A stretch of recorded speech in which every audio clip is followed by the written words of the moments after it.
गुरु ऐसे विनय दे दे,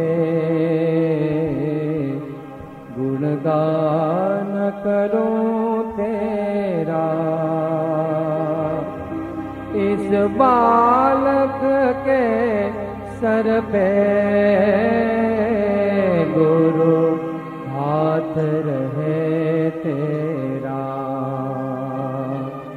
गुरु ऐसे विनय दे दे, गुणगान करूं तेरा। इस बालक भावना भावता जीवला हे केवल ज्ञान रे, तम भावन भावता जीवला हे केवल ज्ञान रे।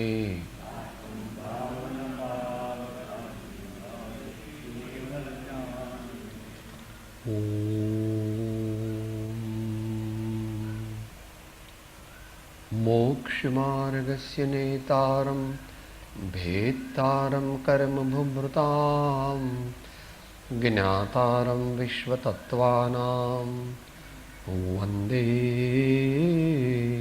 तद्गुणलब्धये। अज्ञानतिमिरान्धानां ज्ञानाञ्जनशलाकया चक्षुरुन्मीलितं येन तस्मै श्री गुरवे नमः। परात्पर गुरुवे नमः। परम प्राचार्य गुरुवे नमः। परम गुरवे नमो नमः।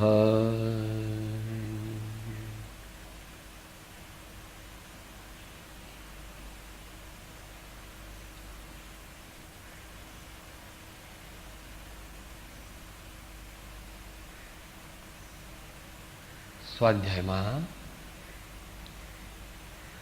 વિચારણા કરીશું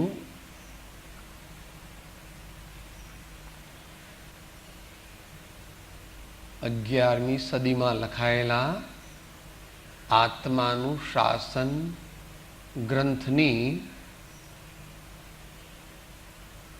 149 થી આગળની ગાથાઓની વિચારણા કરવાની ભાવના રાખી છે.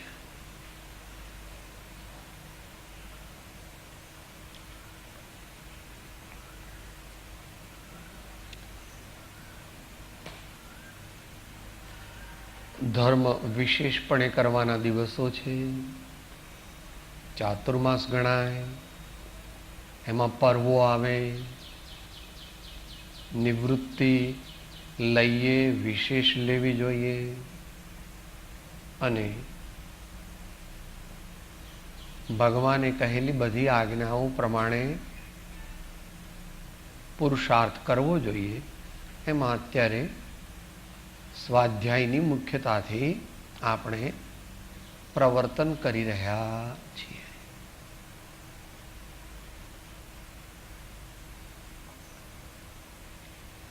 આત્માનું શાસન એક શબ્દ છે. કોઈ પર ભાઈઓ એમ આત્માનું શાસન અર્થ ભલે એવો થાય છે પણ અર્થ એવો નથી, એટલે શબ્દ એવો નથી. આપણા જીવનમાં કોણ રાજ કરે છે? ઇન્દ્રિયો અને મંજીભાઈ. આપણા જીવનમાં અત્યારે કોનું રાજ છે? ઇન્દ્રિયોનું અને મંજીભાઈનું.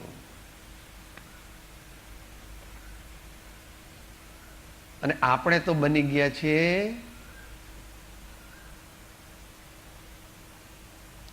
હલકા નોકર. નોકરે 2-3 જાતના હોય છે ને તમારા બંગલે.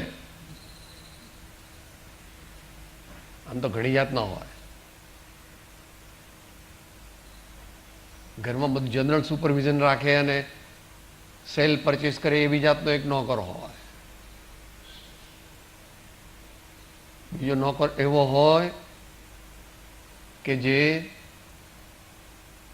માત્ર ઝાપટવાનું કામ કરે અને કચરા પોતા કરે.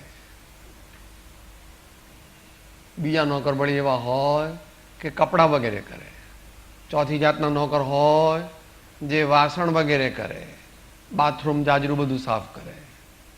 અત્યારે ચોથી કેટેગરીમાં આપણે આવી ગયા છીએ. ઇન્દ્રિયો કહે તેમ કરીએ છીએ અને મન કહે છે તેમ કરીએ છીએ. આચાર્ય ભગવાને એટલા માટે શરૂઆતમાં જ કહ્યું કે હે ભવ્ય જીવ, તારે ઘેર અનાદિકાળથી ઇન્દ્રિયોનું અને મનનું શાસન છે. હવે જાગ અને આ મનુષ્ય ભવની અંદર તું તારું પદ સંભાળી લે. આત્મા રાજા છે, ઇન્દ્રિયો દાસી છે.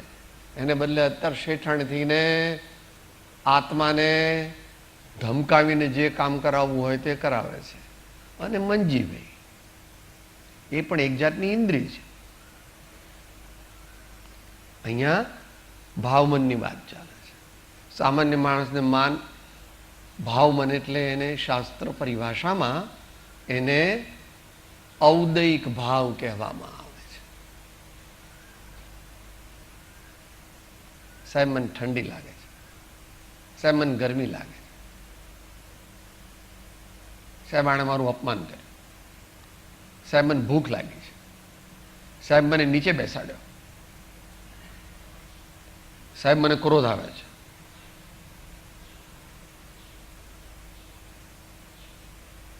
બીજાની નિંદા કરીએ છીએ. આ બધું શું છે? મંજીભાઈની સ્વચ્છંદી ચાલ. એને શાસ્ત્ર ભાષામાં આચાર્ય ભગવાન કહે છે, જે મનુષ્ય ઔદૈક ભાવને વશ થાય અને ઉપશમ ન કરે તો એ જીવનમાં આગળ વધી શકે. આધ્યાત્મિક માર્ગમાં આગળ જવા માટે જે જે વિચાર આવે, જેવા જેવા ભાવ થાય એ પ્રમાણે વર્તવું નહીં, પણ આપણે એ ભાવને જ્ઞાનીની આજ્ઞા,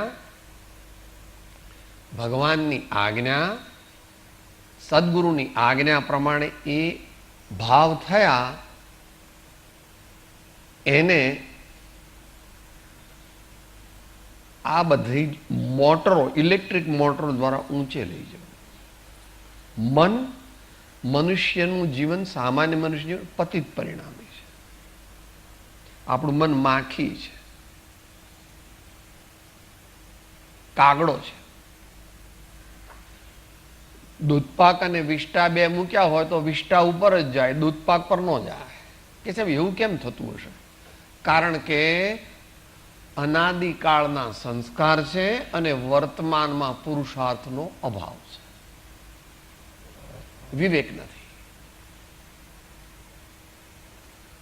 એટલે આટલું યાદ રાખીને હવે આપણે આગળ ચાલીએ કે આત્માનું શાસન. આપણા જીવનમાં ધીમે ધીમે ધીમે ધીમે ભગવાનની આજ્ઞા, ગુરુદેવની આજ્ઞા પ્રમાણે આપણે જીવન બનાવવાનું છે. અત્યારે જે જીવન જીવીએ છીએ એ પશુ જીવન છે, એટલે પશુ જેવું જીવન છે, વિવેક વગરનું. અને મનમાં જેમ આવ્યું, જે વિચાર આવ્યા એ પ્રમાણે વર્તીએ. આખા શાસ્ત્રમાં આખો સેન્ટ્રલ આઈડિયા, મધ્યવર્તી વિચાર એક જ છે કે હે ભવ્ય, ઇન્દ્રિયોને મનના શાસનની ગુલામીમાંથી મુક્ત થા અને સ્વાધીન આત્માના શાસન દ્વારા મનુષ્ય ભાવને સફળ કરી તારી શક્તિ પ્રમાણે આત્મજ્ઞાન અને આત્મ સમાધિના આનંદને પ્રાપ્ત કર. તો એ મુખ્ય વિષય છે. બાકી આચાર્ય યુગ પ્રધાન હોવાથી ઘણી બધી વાતો કરે છે. બહુ મોટા પુરુષ છે. આપણે તો તેઓ જે કહે તે સાંભળવું, જેટલું સમજાય તેટલું સમજવું, ન સમજાય તેટલું કે પ્રભુ તમે કહ્યું તે સાચું, મને તો આટલું સમજાય છે, એથી આગળ સમજાતું નથી. તો પણ તમે કીધેલું તે મારે માન્ય છે. જીવના અનધિકારીપણાને લીધે તથા સત્પુરુષના યોગ વિના સમજાતું નથી, તો પણ તેના જેવું જીવને સંસાર રોગ મટાડવાને બીજું કોઈ પૂર્ણ હિતકારી અવસર નથી. એમ એકવાર, બે વાર, 5 વાર ના, જીવન પર્યંત નહીં, મૃત્યુ વખતે. જીવન તો થોડું છે, 25-50 વર્ષનું. મૃત્યુ ભાઈ આવવાના. તે વખતે અનેક બીજા વિચારો આવે, મને આમ કરો, મને આમ કરો, મને આમ આપો, મને આ આપો, આ આપો. આપણા બધાનું એ થવાનું. તે વખતે ધર્માત્માઓને પાસે રાખવા કે જે આપણને યાદ દેવડાવે, ભગવાનના ફોટા બતાવે, ગુરુના ફોટા બતાવે, જરા ચોંટકો ભરે, ભક્તિપદ સંભળાવે, ધૂન સંભળાવે, ઓડિયો વિડીયો સંભળાવે, પછી પાછા થોડુંક આપે પણ ખરા. ચમચીથી પાણી પીવડાવે, જાતે તો પી શકે નહીં, ચમચીથી પીવડાવે, વાંધો નહીં. પણ પછી તરત જો કોને યાદ કરો છો, આ કોણ છે, તેઓ શું કહે છે, ભગવાનની આજ્ઞા શું છે, સમતા ભાવમાં છો, બીજા ભાવ ઓછા કરો. એમ ધીમે ધીમે આપણા આત્માને ઇન્દ્રિયો અને મનની ગુલામીમાંથી ધીમે ધીમે છોડાવી અને ભગવાને બતાવેલા આત્માના માર્ગે આગળ વધારવો છે.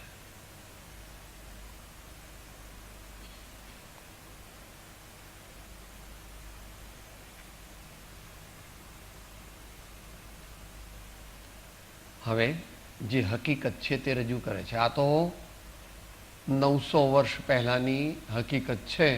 અત્યારે શું હોય એ વિવેકી પુરુષોએ સમ્યક અનુમાનથી નિર્ધારિત કરી લેવું.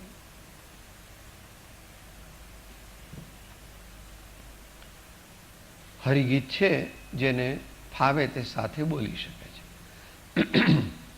કળિકાળમાં છે દંડ નીતિ, ભૂપતિ તે આચરે, ધન કાજ તે પણ ધન નહીં, સાધો કને નૃપ શું કરે.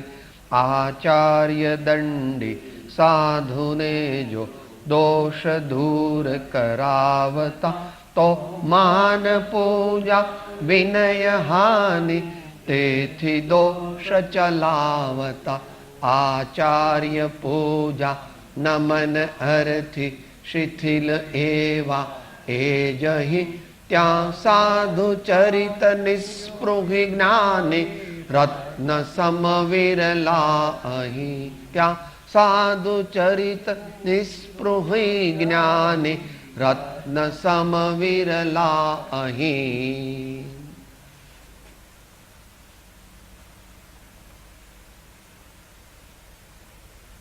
તમારે ઘેર કોઈ મોટા શેઠ પણ આવે, કોઈક વાર આવે, એમની મર્સિડીઝ ગાડીમાં આવે, એમની મર્સિડીઝ ગાડીમાં આવે કે એમાં બીજી ગાડી એવી. આપણે તો આપણું સ્કૂટર કે સ્કૂટી જ બરાબર છે. પણ તેથી જે સારા ભાવથી આપણે ઘેર આવ્યા એને તો આપણે અતિથિ દેવો ભવ, પધારો, પ્રેમથી એમને આવકાર આપવો. જેવી શક્તિ ભક્તિ હોય એ પ્રમાણે આતિથ્ય સત્કાર કરવો. આચાર્ય છે આત્માના ટ્રિલિયોનેર. આત્માના ટ્રિલિયોનેર. આ તો હું સાદી ભાષામાં કહું છું, સમજી લે.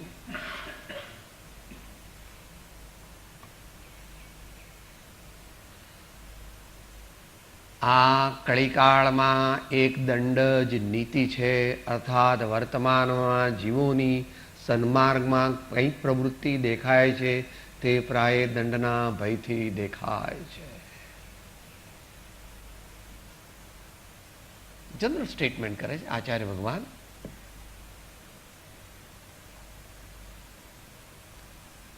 કળિયુગની અંદર જગતના જીવો ધર્મ થોડો ઘણો કરે છે.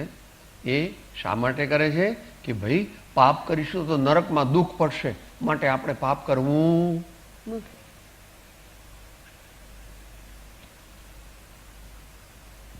ચેષ્ટા સારી છે, પણ ભય પ્રેરિત છે એ ઇષ્ટ નથી. ભય પ્રેરિત હોય તો ભલે ગમે તેમ કરીને પાપથી નિવર્તે એ સારું છે, પણ એકલા ભયથી નિવર્તે તો કામ થશે નહીં. તે દંડ રાજા કે શાસનકર્તાઓ દ્વારા દેવાય છે. રાજા જેની પાસેથી ધનનો લાભ દેખે છે તેને દંડ કરે છે. તેથી સાધારણ જનતામાં કંઈક સદાચારની પ્રવૃત્તિ થઈ શકે છે.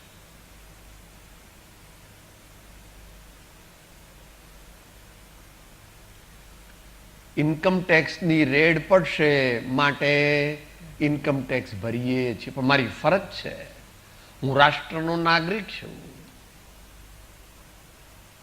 પાણી આપણે ઘેર આવે છે તો પાણીનો ટેક્સ ભરીએ છીએ, એજ્યુકેશનનો ટેક્સ ભરીએ છીએ, બીજા બધા ઘણા બધા ટેક્સ છે, કેટલી જાતના. આજકાલ તો પૂછવાની વાત નથી. તમારે મોટા શહેરોમાં તો વળી બહુ બધું ભરવો જોઈએ. એવું પૂજ્ય બ્રહ્મચારીજીને કોઈકે પૂછ્યું હતું કે આ ઇન્કમ ટેક્સ એટલો બધો વધારે છે ને કે અમે તો ભરતા જ નથી. તો કે ભાઈ, તમને એવું લાગતું હોય કે આ ટેક્સ બહુ વધારે છે તો તમારે બેમાંથી એક ઉપાય કરવો જોઈએ. લોકોમાં સત્યાગ્રહ કરાવીને સરકારના કાયદા બદલાવવા જોઈએ. પણ એટલી શક્તિ ન હોય તો દેશ છોડીને બીજા દેશમાં જવું જોઈએ કે જ્યાં તમારે ઇન્કમ ટેક્સ ઓછો ભરવો પડે. પણ દેશમાં રહેવું ને ઇન્કમ ટેક્સ ન ભરવો એ વાત ભગવાનની ન્યાય નીતિ રૂપી જે ઉત્તમ જીવવાની રીતિ એનાથી વિરુદ્ધ છે.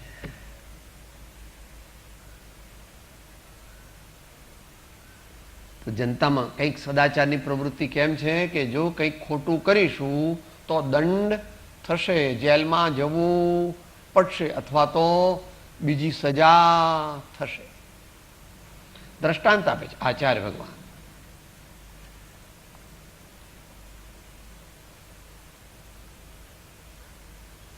પરંતુ તે દંડના ભયથી સાધુજનો સદાચારમાં વર્તે એવી સંભાવના થઈ શકતી નથી.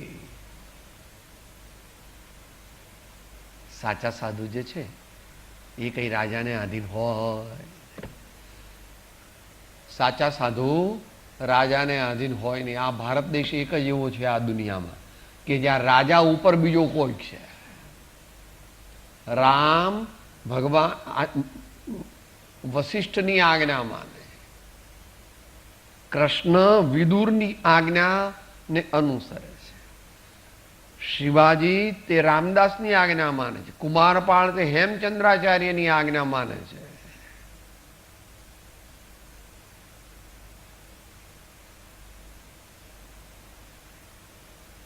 અને યથાપદવી લાલ બહાદુર શાસ્ત્રી પણ જતા દેશભૂષણજી મહારાજ વગેરેની પાસે. એવું આદેશમાં જ હોય. બધે તો ભગવાન કોણ? રાજા એટલે ભગવાન. કે રાજામાં ભગવાનનો અંશ છે. રાજા ભગવાન નથી. રાજા ભગવાન નથી. રાજા તો લોકના ભગવાન છે. પરમાર્થી રાજા ભગવાન નથી.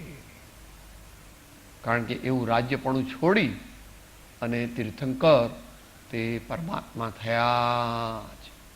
અને આવા મહાપુરુષો નગર શેઠપણું કે ઝવેરીપણું છોડીને આગળ વધ્યા છે. કારણ કે સાધુઓ પાસે ધન હોતું નથી કે જેથી રાજા તે તરફ દ્રષ્ટિ કરે. આ તો સારા સાધુ સાચા સાધુની વાત છે ભાઈ. યથાપદવી સમજી લેવું. સાધુને દંડ કરીને રાજા મેળવે શું? એને કંઈ મળે નહીં, કારણ કે એમની પાસે એવા પૈસા હોતા નથી.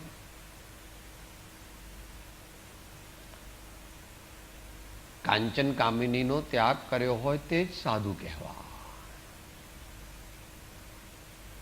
જે અંતરથી સામાન્ય સાધુ પણ કાંચન કામિનીનો ત્યાગ કર્યો હોય તો જ સાધુ હોય. આમ તો ઘણું બધું હોય, બીજું બધું છોડ્યું હોય, જ્ઞાની વગેરે હોય, એ બધી વાત તો છે જ વધારાની.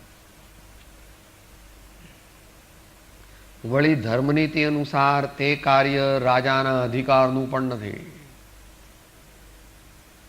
રાજા સાધુને દંડ દઈ શકે નહીં. સાધુને દંડ તો આચાર્ય આપી શકે, એ સિવાય બીજું કોઈ ન આપી શકે. આચાર્ય અથવા એના વડા ઉપરી જે હોય તે. આવી પરિસ્થિતિમાં સાધુઓને સન્માર્ગમાં પ્રવર્તાવી શકે એમ હોય તો તે આચાર્ય જ છે. પહેલા આચાર્ય ભગવાનની મહત્તા કહે છે. સાચા ઉત્તમ સદગુરુની મહત્તા કહે છે. પરંતુ વર્તમાનમાં તે આચાર્યો આત્મપ્રતિષ્ઠા માન મહત્તાના ઈચ્છક અધિક છે. તેથી વંદના આદિ કરનાર શિષ્યોને તેમની યથેચ્છ પ્રવૃત્તિ દેખતા છતાં સન્માર્ગમાં પ્રવર્તાવવા દંડ દેતા નથી.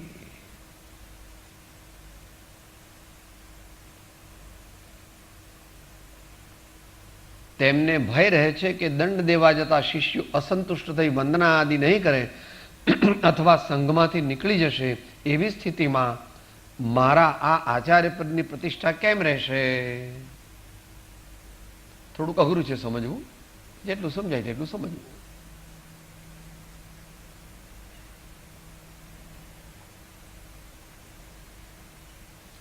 શિષ્યો સાથે કેવી રીતે વર્તવું એ ચરણાનુયોગની અપેક્ષાએ થોડું ઘણું દેશકાળ પ્રમાણે બદલી શકાય છે. પણ મૂળભૂત વસ્તુમાં કોઈ ફેર નથી.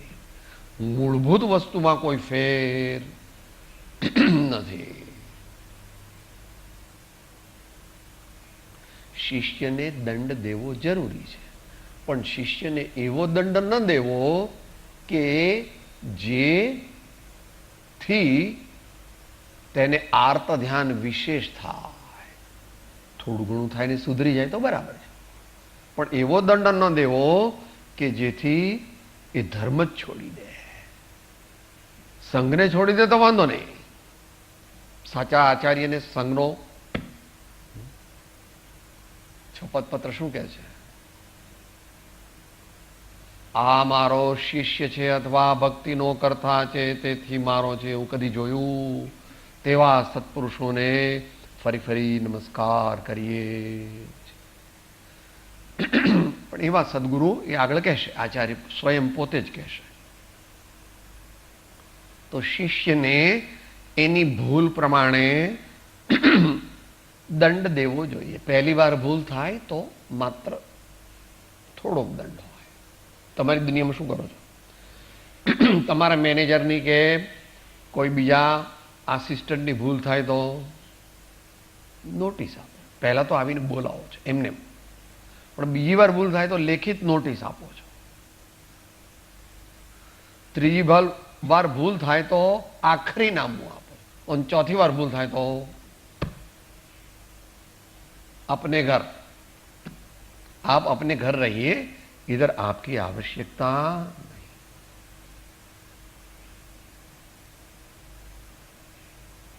એ પ્રમાણે ધર્મ માર્ગમાં પણ યથાપદવી સમજવું. અહીંયા તો જે સાચા આચાર્ય નથી એમની વાત થાય છે. તો સાચા આચાર્ય કેમ શિષ્યને દંડ દેતા નથી? કે શિષ્ય વંદનાદિ ક્રિયા નહીં કરે અથવા તો ચાલ્યા જશે તો મારા સંઘનું શું થશે ને મારી પ્રતિષ્ઠા કેવી રીતે જળવાશે?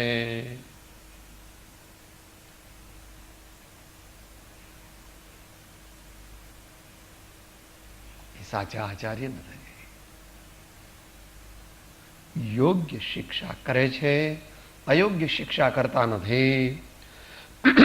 ઘણા શિષ્યોની સંખ્યાથી મારી મહત્તા અને પ્રતિષ્ઠા છે એવું માનતા. શિષ્યને પણ એક બાજુ કેવી રીતે કરે છે? કબીરજીએ કીધું છે. કબીરજી મહાત્મા કબીરદાસજીએ શું કીધું છે? અંદરથી હાથ રાખે છે અને ઉપરથી ટપલા મારે છે. આચાર્ય માં પણ છે અને આચાર્ય બાપ પણ છે. કોમળ હૃદય વાળી માં એ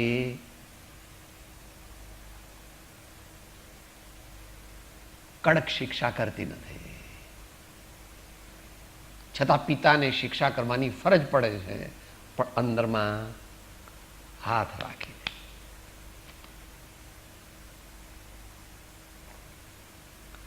જે પણ કઈ સત્પુરુષે મને પ્રાયશ્ચિત કે શિક્ષા આપ્યા તે મારા કલ્યાણના અર્થે છે એમ માને તે જ સંઘમાં રહી શકે, તે જ સંઘની શિસ્તમાં રહી શકે.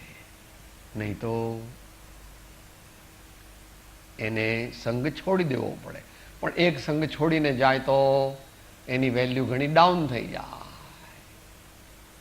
વેલ્યુ એટલે વેલ્યુ માટે આપણે નથી કહેતા, એની યોગ્યતા ઓછી છે એટલે જ સંઘમાંથી ગયો હોય. એમ સામાન્યપણે સાચા આચાર્યની નીતિ હોય છે. તેઓ એવા ભયથી દંડ દેવામાં અસમર્થ થાય છે. યશો વિજયજી મહારાજનું એક પદ આવે છે, શબ્દો તો પૂરા યાદ નથી, પણ એનો ભાવ એવો છે કે જેમ જેમ વધુ વધુ શિષ્યથી પરિવર્યો તેમ તેમ જીન શાસનનો મોટો વેરી. સ્નાત્ર પૂજાની કઈ ફૂટનોટમાં આ મૂકેલું છે, શોધી કાઢજો કોઈ.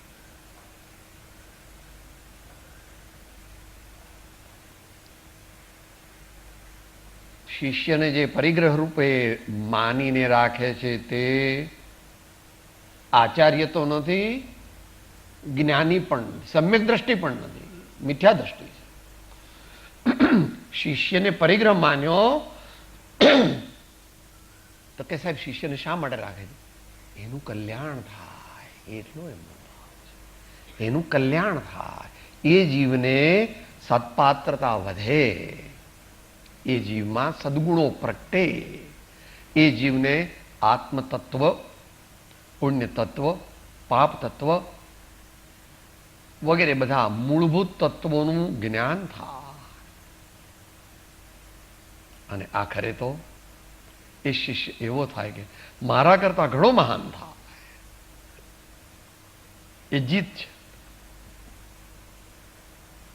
આપણો શિષ્ય આપણા કરતા મહાન થાય એ આપણા જીવનની વ્યવહારિક દ્રષ્ટિથી મોટી જીત છે.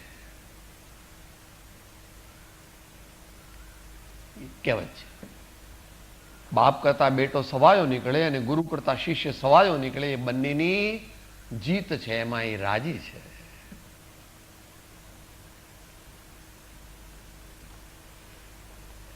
અહીંયા તો એવા નથી. પરિણામે શિષ્યોની સ્વચ્છંદી પ્રવૃત્તિ વધી જાય છે. તેથી આ કાળમાં મુનિઓના આચાર શિથિલ થઈ જતા યથાર્થ સાધુ માર્ગના આચરણ કરનાર સાધુ કાંતિમાન મણિની માફક વિરલા બહુ જ થોડા રહી ગયા છે.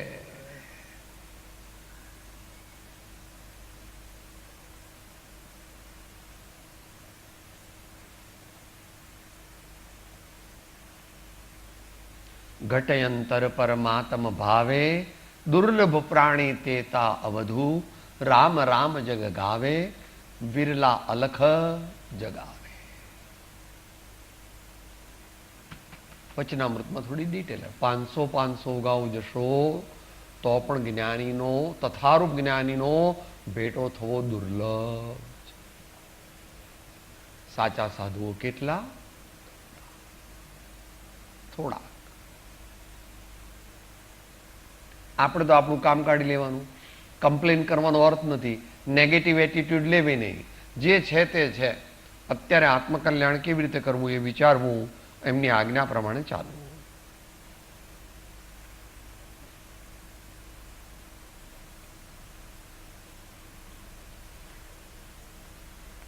આગળ 150મો આપણે સંક્ષિપ્ત વિચારણા કરી રહ્યા છીએ. મુનિમાની જો કાંતા કટાક્ષે ગ્રસ્ત વ્યાકુળ દોડતા જમ શરીરમાં શરવાગતા પીડિત હરણા ભાગ એ વિષય વન ભૂમિ તળે સ્થિરતા કરી શકતા નહીં તો વાયુ પ્રેરિત મેઘ સમ અસ્થિર સંગે જા નહીં. જે સાધુઓ પોતાને મુનિ માને છે તેઓ સ્ત્રીઓના કટાક્ષપૂર્ણ અવલોકનના ગ્રાસ બની શરીરમાં લાગેલા બાણથી દુઃખિત થયેલા હરણો સમાન વ્યાકુળ થઈને પરિભ્રમણ કરે છે. પરંતુ ખેદ છે કે તેઓ વિષયરૂપ વનની મધ્યમાં પોતાને ક્યાંય પણ સ્થિર રાખવા સમર્થ થતા નથી. હે ભવ્ય, તું વાયુથી પીડિત થયેલા મેઘો સમાન અસ્થિરતાને પામેલા એ સાધુઓની સંગતિ ન કર.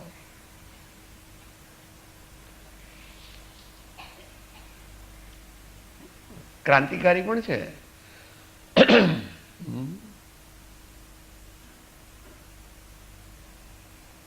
સત્સંગની વ્યાખ્યા, જેનાથી સત્યનો રંગ ચડે તે સત્સંગ. આપણે એવો સત્સંગ ન કરવો કે જેનાથી આપણામાં દુર્ગુણ આવી જાય.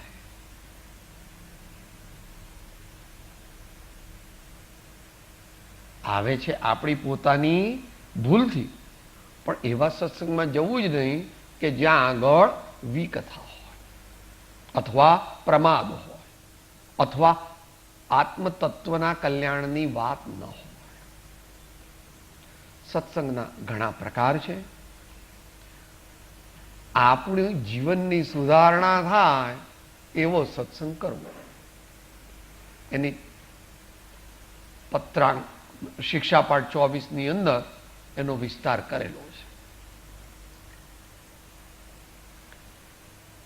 આપણા જેવા અથવા આપણાથી અધિક ગુણીજનોનો પણ સમાગમ કરવો, એમાંથી આપણે સુધરીશું.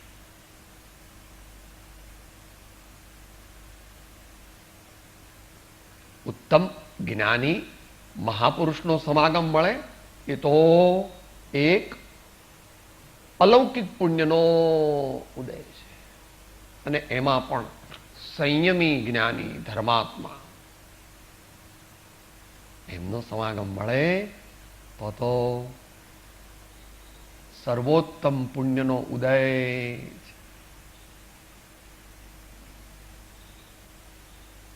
એટલે બધા એ તો અત્યંત દુર્લભ છે. પરંતુ પોતાને એમ પણ નક્કી થાય કે આ સાચો સત્સંગ છે તો શું કરવું? ક્યાં કે છે? બોલો.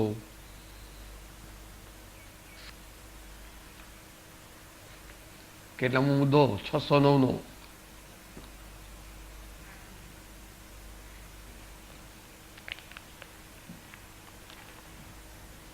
હજુ પાકો થયો નથી બરાબર. 11મો મુદ્દો વાંચી જઉં છું. સત્સંગની ઓળખાણ થવી જીવને દુર્લભ છે.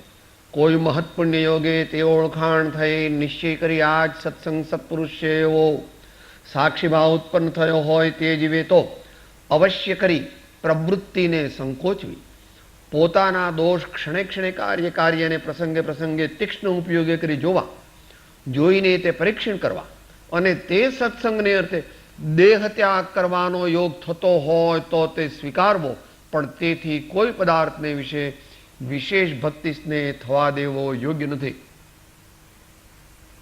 તેમ પ્રમાદે રસગારવાદી દોષે તે સત્સંગ પ્રાપ્ત થયે પુરુષાર્થ ધર્મ મંદ રહે છે અને સત્સંગ ફળવાન થતો નથી. એમ જાણી પુરુષાર્થ વીર્ય ગોપવવું ઘટે નહીં.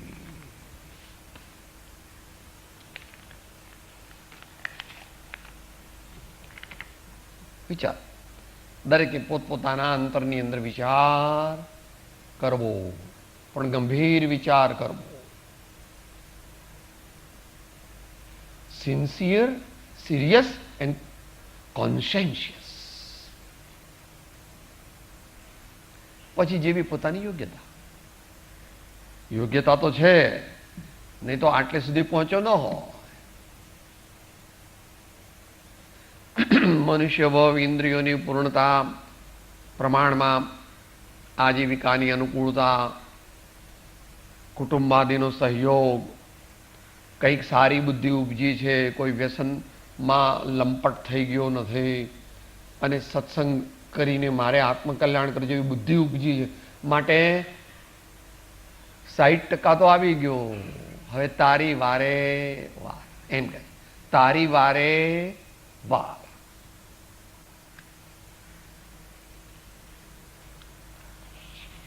તું વાયુથી પીડિત થયેલા મેઘો સમાન અસ્થિરતાને પામેલા એ સાધુઓની સંગતિ ન કર. એટલે કુસંગતિ ન કર, અથવા જે સાધુઓનું જ્ઞાન, શ્રદ્ધા અને ચારિત્ર નિર્મળ ન હોય તેમનો સમાગમ એકવાર કર્યો હોય વાંધો નહીં, હવે આપણે ન કરવો બીજી વાર. અથવા જ્યાંથી આપણને આપણા જીવન ઉર્ધ્વગામી થવું જોઈએ. આપણામાં ક્ષમા પ્રગટે, વિનય પ્રગટે, સરળતા પ્રગટે, તત્વજ્ઞાન પ્રગટે, આપણી આસ્તિક્ય ગુણ વધે, વિશ્વ મૈત્રી આવે, મધ્યસ્થ ભાવના આવે, આવા બધા ગુણો આપણામાં પ્રગટે એવો સત્સંગ કરવો. અને કરવો તો અહીંયા તો એમ કીધું કે મરી જાતો વાંધો નહીં, પણ એ બીજી વસ્તુમાં તું વધારે તારો સમય અને શક્તિ વાપરીશ.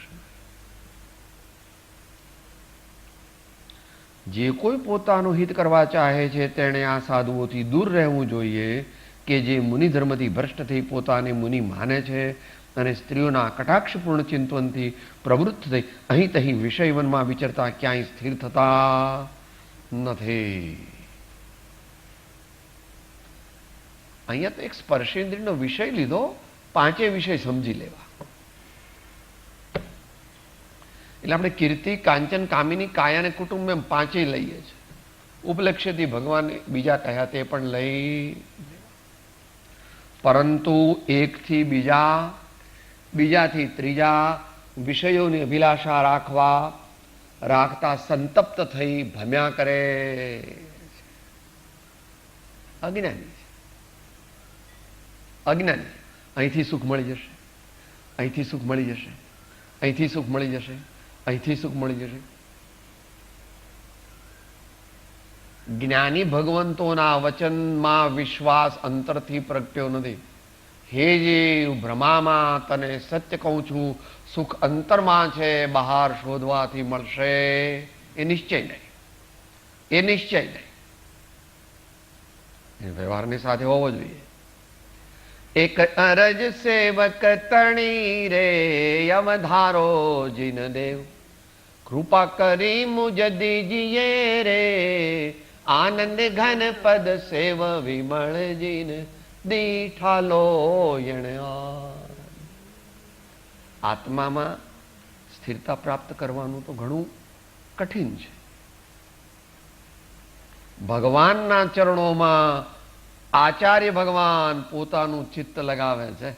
તુજ ચરણ કમળનો દીવડો રૂઢો હૃદયમાં રાખજો, અજ્ઞાનમય અંધકારનો આવાસ તુરત બાળજો. અથવા શ્રી સદગુરુદેવના ચરણમાં એવા સદગુરુ મળે તો, સામાન્ય સદગુરુ મળે તો પણ એમનો સમાગમ કરવો. અહીં તો અસદગુરુની વાત છે. અસદગુરુનો સમાગમ મિથ્યાદર્શ મતાર્થીનું પહેલું લક્ષણ છે. બાહ્ય ત્યાગ પણ જ્ઞાન નહીં તે માને ગુરુ સત્ય, થવા નિજ કુળ ધર્મના એ ગુરુમાં જ મમત્વ. એમ કે છે એવું તારે બનવું નહીં. જેમ વાયુથી પ્રેરિત વાદળો સ્થિર નહીં રહેતા, દોડ્યા કરે છે, તેમ અસ્થિર ચિત્તવાળા એવા કહેવાતા સાધુ મહાત્મા નિરંતર અસ્થિર વ્યગ્ર હોવાથી તેમની સંગતિથી કોઈ પણ જીવ આત્મહિત કરી શકે નહીં. માટે આવા ભ્રષ્ટ મહાત્માઓથી દૂર જ રહેવાનો ઉપદેશ છે. બોલો, આચાર્ય આવું કે આચાર્ય ભગવાન જીનસેન ના પટ્ટધર છે. પાછળના આચાર્યમાં ભગવાન શબ્દ બેને જ લગાડવામાં આવ્યો છે. વીરસેન અને જીનસેન દિગંબર પરંપરામાં. દિગંબર પરંપરામાં પાછળના આચાર્યોમાં બેને જ ભગવાન શબ્દથી સંબોધિત કર્યા છે. એક વીરસેન કે જેમણે ધવલા જય ધવલા નામના મહાન ગ્રંથો તેનું ઉદ્ઘાટન કર્યું. ભગવાન પુષ્પદંત ભૂતબલીએ લખાવ્યા પણ સમજણ કોને પડે એટલે એમણે ઉદ્ઘાટન કર્યું. અને જીનસેન ભગવાન એમણે બંને કાર્ય કર્યા. વ્યવહારથી એવું મહાન કાર્ય કર્યું કે જે 450 વર્ષ ચાલ્યું તેવું વિજયનગર સામ્રાજ્યનું સંસ્થાપન કરવામાં તેઓ ઉત્તમ નિમિત્ત બન્યા. એ વ્યવહાર. નિશ્ચયથી મહાપુરાણ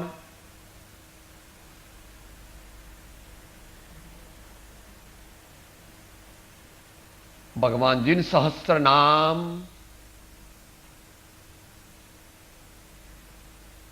અને પોતાના ગુરુએ લખેલી ટીકા એ એમણે પૂરી કરી.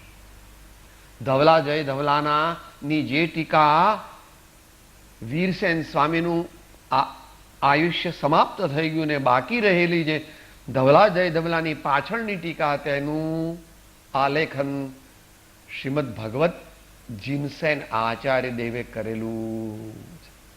એમના મુખ્ય શિષ્ય તે આચાર્ય શ્રી ગુણભદ્ર સ્વામી તે આવું કહે છે.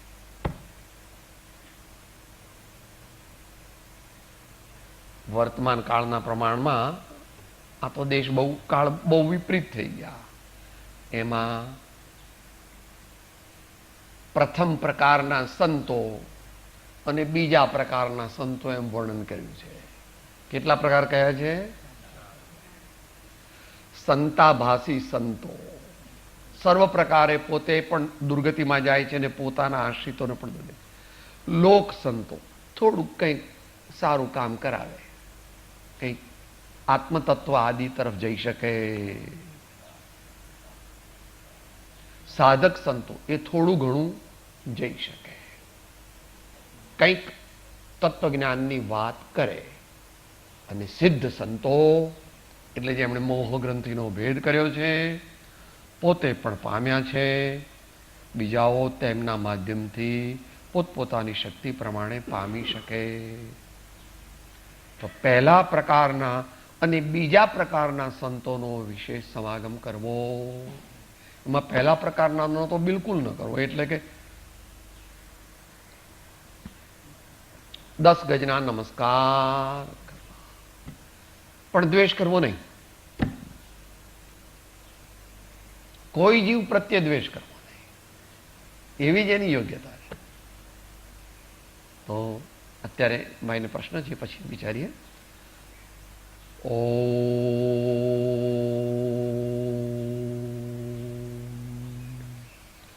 સદગુરુ દેવ કી, પરમ કૃપાળુ દેવ કી, ત્રિલોકનાથ કી, સબ સંતન કી જય. आनंद. ओम. संक्षेप में लेंगे, 5 मिनट से ज्यादा नहीं कहिए.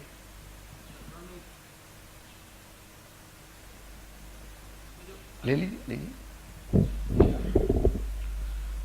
स्थिर चित्त वाला जो शब्द आया है, इसमें उदाहरण 5 का को स्त्री प्रसंग से लिया है, 5 का ले लिया.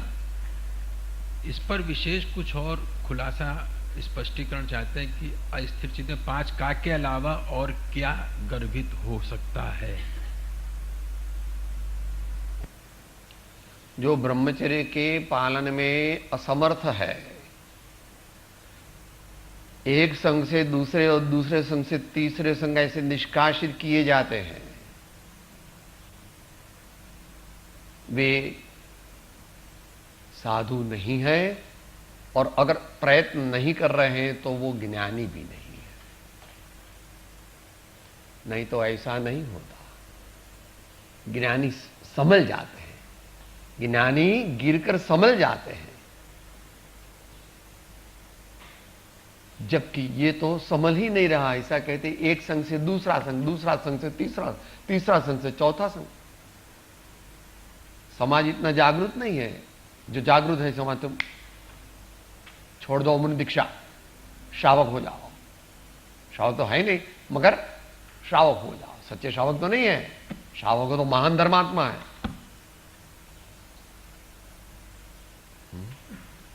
चतुर्थ गुणसानवर्ती को जब नमस्कार करते हैं समय सार नाटक में, तो आगे की क्या बात। शांत दशाती ने की पहचानी करे कर जोरी। ज्ञानी और मुनि का मुख्य लक्षण क्या है? लक्षण तो अनेक है, और अपनी दृष्टि चाहिए, वो अपने को दिखे कि नहीं। शांति, शांति, समता, अपसेट नहीं होते, अंदर से अपसेट नहीं होते।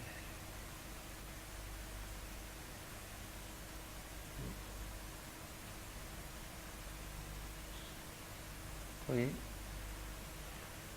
इतने तक कह सकते हैं, बाकी तो विशेष कौन कैसा है वो तो अनंत प्रकार के जीव है, अनंत प्रकार के कर्म का उदय है, अनंत प्रकार से उनका उपयोग और योग का विपरीतपना हो रहा है, उनकी श्रद्धा भी विपरीत हो रही है।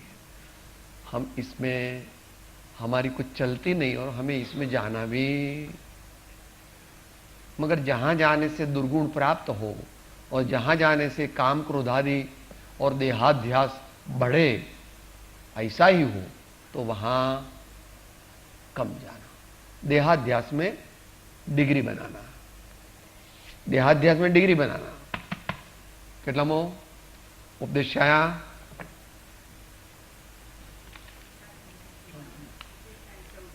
14।